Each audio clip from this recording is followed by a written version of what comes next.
Merhabalar kıymetli izleyicilerim ve takipçilerim. Binnur'un Mutfağı kanalıma ve mutfağıma hoş geldiniz. Bugün sizlere 5 dakikada çayınız demlenene kadar hazırlayabileceğiniz çok lezzetli mısır unlu poğaça tarifim var. Üstelik bu poğaçayı yaparken maya kullanmıyoruz.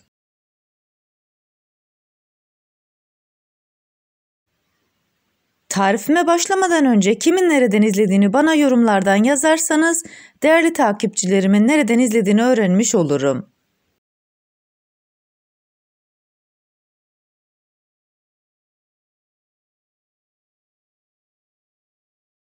Sizleri daha fazla bekletmeden bu leziz mısır unlu poğaçanın tarifine geçiyorum. Herkese iyi seyirler. Yoğurma kabının içerisine 100 gram oda sıcaklığında bekletmiş olduğum tereyağını koyuyorum. Tereyağını spatula yardımıyla birazcık eziyorum. 1 çay bardağı zeytinyağını ekliyorum. Bu tarifimde 1 adet yumurta kullandım. Akını hamurun içerisine koyuyorum, sarısını dışına sürmek için kenara ayırıyorum.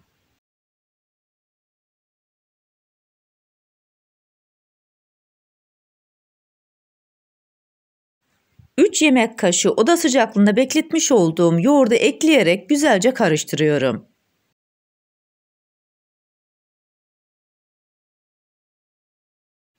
Bu arada tarifimi buraya kadar izleyip beğendiyseniz ve hala kanalıma abone değilseniz abone olup beğeni ve yorumlarınızla beni desteklerseniz çok sevinirim. Malzemelerin içerisine 5 yemek kaşığı kavrulmuş mısır ununu ekliyorum. 1 paket kabartma tozu, 1 çay kaşığı tuzu ekledikten sonra tekrar güzelce karıştırıyorum. Tarifimde kullanmış olduğum bütün malzemeleri videomun altındaki açıklama kısmında ölçüleriyle birlikte paylaşıyor olacağım. İsterseniz oradan da bakıp faydalanabilirsiniz.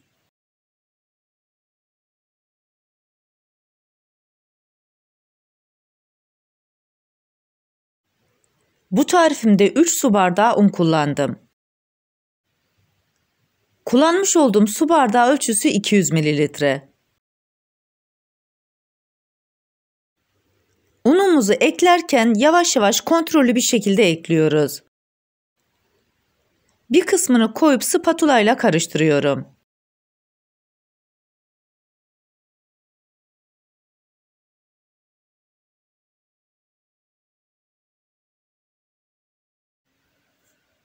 Unun bir kısmını daha koyarak spatulayı hamurun içerisinden çıkartıyorum.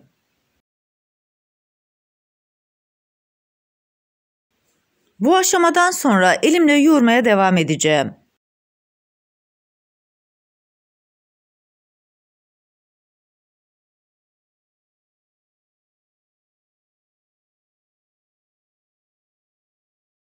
Tarifimi buraya kadar izleyip beğendiyseniz sosyal medya hesaplarınızdan arkadaşlarınızla paylaşarak bana destek olursanız çok sevinirim.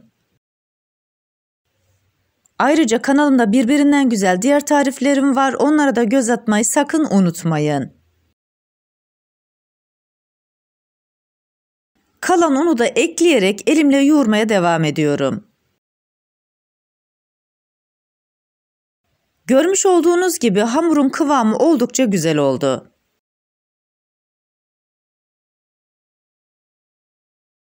Sizlere bir de hamurun dokusunu göstermek istiyorum. Tam olarak istediğimiz kıvamın bu şekilde olması gerekiyor. Poğaçalarımıza artık şekil verme zamanı. Cevizden biraz daha büyük parça alarak avucumun içerisinde hamuru sıkıştırıyorum.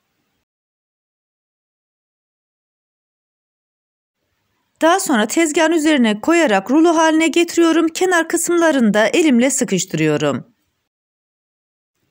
İsterseniz bu şekilde yapabilirsiniz. Tekrar hamurdan parça alıyorum, avucumun içerisinde sıkıştırıyorum.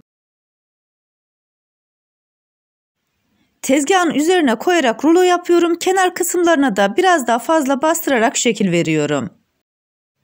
İki şekilde de yapabilirsiniz. Hangisi kolayınıza geliyorsa o şekilde yapın.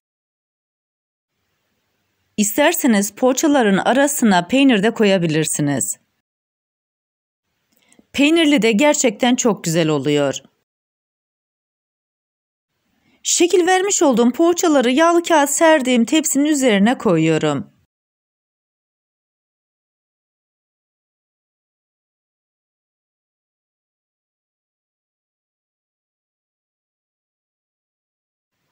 Bir adet yumurta sarısını ayırmıştık. Yumurta sarısının içerisine 1 yemek kaşığı üzüm pekmezini koyuyorum. Böylelikle poğaçalarımız daha güzel kızaracak.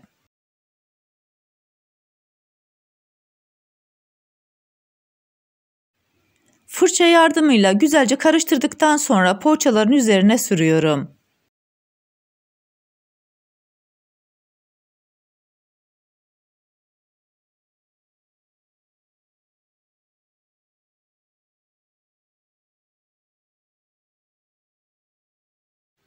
Hazırlamış olduğum poğaçaların üzerine bıçak yardımıyla şekil veriyorum.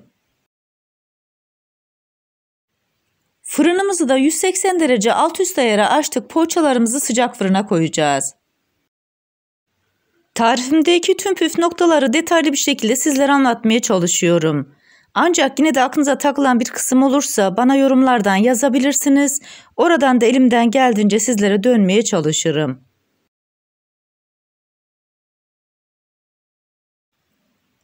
Hazırlamış olduğum poğaçalar 30 dakika boyunca 180 derecelik fırınımızda güzel bir şekilde pişti. Bu aşamada fırının ilk sıcağın çıkmasını bekliyoruz.